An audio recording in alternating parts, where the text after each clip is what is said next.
वर्गीकरण एवं सारणियन के पश्चात आज हम अध्ययन करेंगे सांख्यिकी माध्य का। समंकों के वर्गीकरण एवं सारणियन अथवा प्रस्तुतिकरण के पश्चात उनका सांख्यिकी विधियों के माध्यम से विश्लेषण एवं निर्वचन किया जाता है। सांख्यिकी विश्लेषण के लिए सांख्यिकी माध्य एक महत्वपूर्ण सांख्यिकी रीति है जो प्रस्तुत समंकों की केंद्रीय प्रवृत्ति को बताती है। हम देखते हैं कि प्रत्येक समंक श्रेणी के लगभग मध्य में एक ऐसा मूल्य स्थित होता है जिसके पास श्रेणी के अधिकांश चर मूल्यों के केंद्रित होने की प्रवृत्ति पाई जाती है। अतः श्रेणी की केंद्रीय प्रवृत्ति को व्यक्त करने वाले प्रतिनिधि मूल्य को केंद्रीय प्रवृत्ति की माप अथवा हम माध्य कहते हैं। इसको हम इस प्रकार भी कह सकते हैं कि माध्य समंकों के विस्तार के अंतर्गत स्थित एक ऐसा मूल्य है जिसका प्रयोग श्रेणी के सभी मूल्यों का प्रतिनिधित्व करने के लिए किया जाता है।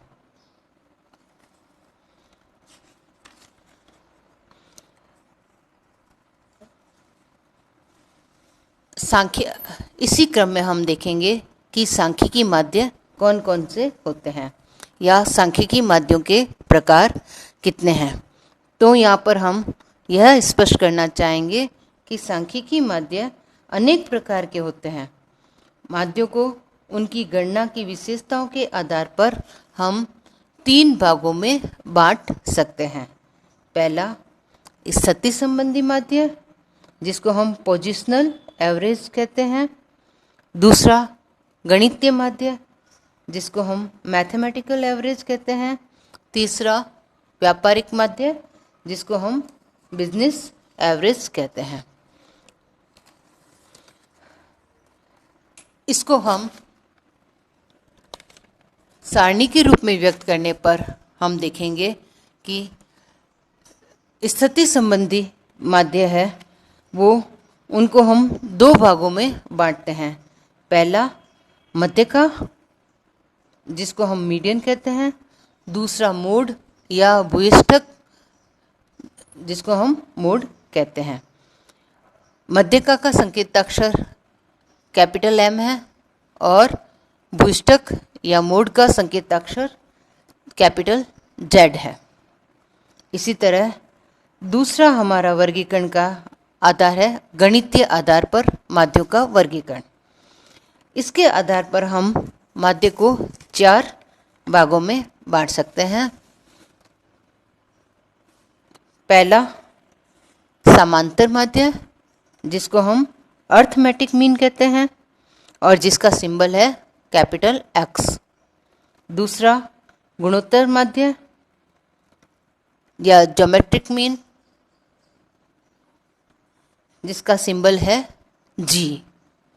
तीसरा हरात्मक माध्य या हार्मोनिक मीन जिसका सिंबल है स्मॉल h। और लास्ट में वर्गीकरण माध्य यानी क्वाड्रेटिक मीन जिसका सिंबल है QM। इसे हम इसको व्यक्त करते हैं।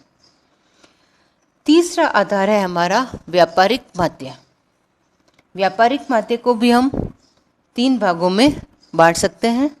पहला चल माध्य जिसको हम मूविंग एवरेज कहते हैं। इसको हम MA से व्यक्त करते हैं। दूसरा है हमारा प्रगामी माध्य या प्रोग्रेसिव। इसको हम PA से व्यक्त करते हैं। तीसरा है संग्रथित माध्य जिसे हम कंपोजिट कहते हैं। इसको CA से व्यक्त करते हैं। इस तरह हम सांख्यिकी माध्य को 3 मुख्य भाग में बांटकर उसका उपविभाजन किया जाता है। अब इसमें हमारा जो सबसे मुख्य माध्य है जो ज़्यादातर सांख्यिकी विधियों में प्रयोग में लिया जाता है वो हमारा आता है समांतर माध्य, मध्यका, बहुलक या हरात्मक और गुणोत्तर माध्य का प्रयोग बहुतायत से होता है। आज हम सबसे पहले अब लेंगे हम समांतर माध्य, या जिसको हम अंकगणितीय माध्य भी कहते हैं। समांतर माध्य गणितीय माध्यों में हमारा सबसे सरल और सबसे लोकप्रिय माप है। समंकों के अंकगणितीय औसत मूल्य को ही हम समांतर माध्य कहते हैं। अर्थात इस औसत को कुल पदों की संख्या से गुणा करके कुल मूल्य ज्ञात होते हैं, या सभी मूल्यों को हम जोड़कर उसमें संख्या का भाग लगा देते हैं, तो जिससे हमारा समांतर माध्य प्राप्त होता है। अब देखते हैं समांतर माध्य हमारे मुख्यतः दो प्रकार के होते हैं, एक सरल समांतर माध्य, दूसरा भारित समांतर माध्य। यहाँ पर हम सबसे पहले सरल समांतर माध्य की गणना करेंगे। सरल समांतर माध्य हम तीनों श्रेणी, व्यक्तिगत श्रेणी, खंडित श्रेणी और अखंडित श्रेणी, तीनों में ही समांतर माध्य किस प्रकार निकाला जाता है इसका अध्ययन करेंगे। तो हम सबसे पहले लेते हैं व्यक्तिगत श्रेणी में समांतर माध्य की गणना। व्यक्तिगत श्रेणी में समांतर माध्य को भी हम दो तरह से हल कर सकते हैं, पहला प्रत्यक्ष रीति से और दूसरा लघु रीति से। तो हम पहले यहाँ पे लेते हैं प्रत्यक्ष रीति से समांतर माध्य की गणना करना। प्रत्यक्ष रीति के अंतर्गत हम समांतर माध्य कैसे करेंगे कि किसी श्रेणी के हम जो समस्त पद मूल्य है उनका योग करके उनकी संख्या का भाग देकर जो राशि आती है उसे ही हम समांतर माध्य कहते हैं। इसको हम सूत्र के रूप में इस प्रकार व्यक्त करेंगे, x बार बराबर सिग्मा x अपॉन n। यहाँ पर x से तात्पर्य है जो मूल्य हमारे पद मूल्य दिए हैं उनका उनसे है, x बार से तात्पर्य यहाँ पर हमारे समांतर माध्य से है, और सिग्मा x से तात्पर्य जितने हमारे पद मूल्य दे रखे हैं उनके योग से है। सिग्मा यानी योग से, जितने हमारे पद मूल्य दे रखे हैं उनका योग सिग्मा x कहलाता है, और n से तात्पर्य पदों की संख्या से है। इस प्रकार व्यक्तिगत श्रेणी में जितने भी पद मूल्य दिए हुए होते हैं उनका योग करके उनकी संख्या का भाग देने पर जो राशि प्राप्त होती है उसे हम समांतर माध्य कहते हैं। इसको हम इस उदाहरण से स्पष्ट कर सकेंगे।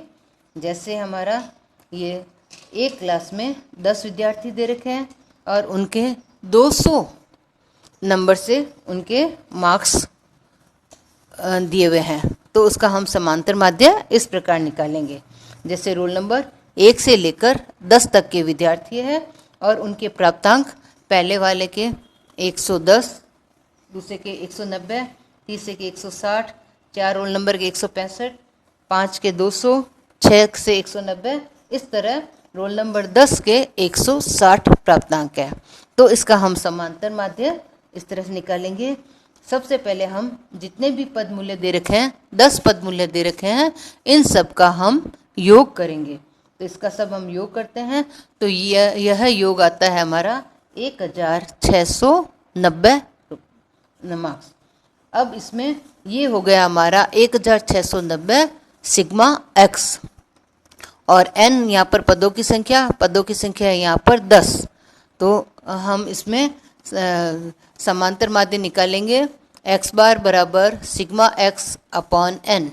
तो सिग्मा x है हमारा 1690 और n है हमारा 10। तो 1690 में 10 का भाग देंगे तो ये हमारा आएगा 169, यानी 169 मार्क्स है, वो हमारा औसत मार्क्स है। यही हमारा व्यक्तिगत श्रेणी में समांतर माध्य प्राप्त है। अब हम लेते हैं कि व्यक्तिगत श्रेणी में हम मुख्यतः प्रत्यक्ष स्थिति ही काम में लेते हैं। अप्रत्यक्ष स्थिति अपेक्षा अधिक कठिन पड़ जाती है, इसलिए व्यक्तिगत श्रेणी में हम प्रत्यक्ष स्थिति से ही समांतर माध्य की गणना करेंगे। अब हमारा नेक्स्ट आता है खंडित श्रेणी, कि खंडित श्रेणी में हम किस तरह से समांतर माध्य की गणना करेंगे। तो खंडित श्रेणी में हमें समांतर माध्य की गणना करने की हमारी प्रक्रिया इस प्रकार होगी। सबसे पहले हम क्या करेंगे, प्रत्येक पद मूल्य को उनकी आवर्ती से गुणा किया जाता है। प्रत्येक पद मूल्य को उनकी आवर्ती से गुणा करते हैं और इस गुणनफल का योग कर लेते हैं। उसके पश्चात इस गुणनफल के योग में हम आवर्तियों के योग का भाग लगा देते हैं और हम इसके लिए निम्न सूत्र का इस सूत्र का प्रयोग करेंगे। x बार बराबर सिग्मा एफ एक्स बटे एन। एक्स बार बराबर सिग्मा एफ एक्स बटे एन। तो यहाँ पर हम x बार हो गया समांतर माध्य, सिग्मा एफ एक्स हो गया पद मूल्यों को आवर्तियों से गुणा करने पर प्राप्त राशि के गुणनफल का योग, वो हमारा सिग्मा एफ एक्स कहलाएगा और एन आएगा हमारा यहाँ पर आवर्तियों का योग। इसको हम इस उदाहरण से अच्छी तरह से समझ सकते हैं कि जैसे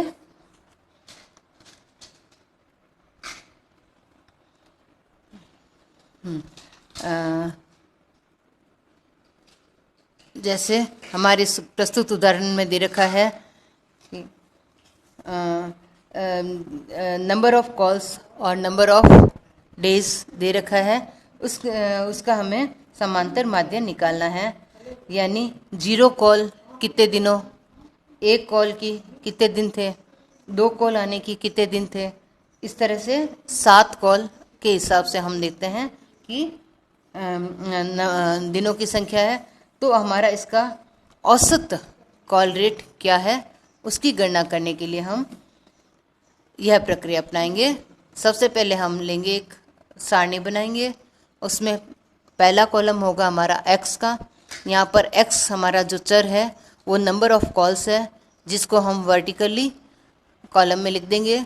वो है हमारा 0, 1, 2, 3, 4, 5, 6 और 7।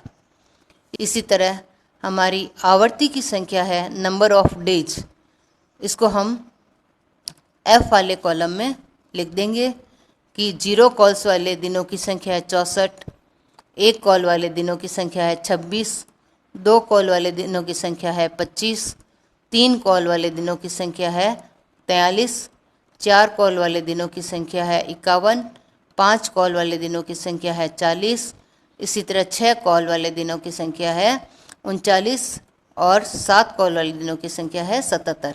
इस तरह हमें दोनों एक चर x और उसकी आवर्ती दोनों प्राप्त हो गई है। तो इसको हम अब आप नेक्स्ट हमारा स्टेप होगा x को f से गुणा करना। तो 0 को 64 से गुणा करेंगे तो गुणनफल 0 आएगा।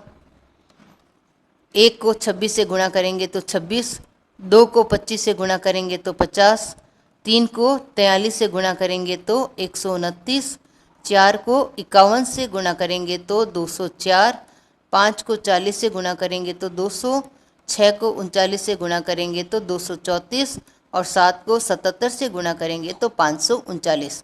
इस तरह हमने प्रत्येक चर मूल्य और उसके सामने अंकित आवर्ती का गुणनफल प्राप्त कर लिया है। अब अगला स्टेप होगा हमें आवर्तियों का योग करना। तो F में आवर्ती हो रही है हमारे 365 दिन। अब उसके पश्चात हम गुणनफल का योग करेंगे। इसको हम कहेंगे गुणनफल का योग आएगा हमारा 1382। ये हमारा सिग्मा एफ एक्स होगा। इस तरह हमें सिग्मा एफ एक्स और एन दोनों प्राप्त हो गए। अब इसका माध्य निकालने का सूत्र होगा एक्स बार बराबर sigma F X upon N. तो यहाँ पर प्रस्तुत उदाहरण में हमारा सिग्मा एफ एक्स है 1382 और एन है 365। इस तरह इसको हल करने पर हमारा औसत आया 3.79, यानी 3.79 कॉल प्रतिदिन हमारी माध्य कॉल मानी जाती है।